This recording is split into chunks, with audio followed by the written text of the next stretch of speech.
அனைவருக்கும் வணக்கம். நான் உங்கள் அங்குராஜ். நாம் தொடர்ந்து பார்த்துட்டு இருக்கிறது செல்ஃப் டெவலப்மெண்ட். அந்த வகையில் இன்றைக்கி நாம் பார்க்க இருக்கிறது இசை ஆல்பம் பற்றி தான்.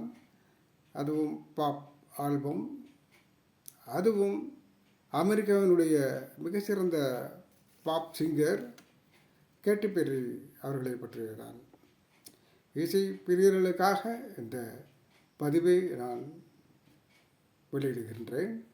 2013ஆம் ஆண்டிலே மிகவும் பிரபலமான ரோர் என்ற பாடலை பாடி பிறந்த குழந்தைகளின் மனதை கூட வருடக்கூடிய அந்த கவரக்கூடிய காந்தம் போன்ற குரலை கொண்ட கேட்டி பெர்ரி அவர்கள் சமீபத்தில் 2024ஆம் ஆண்டு ஜூன் மாதத்தில்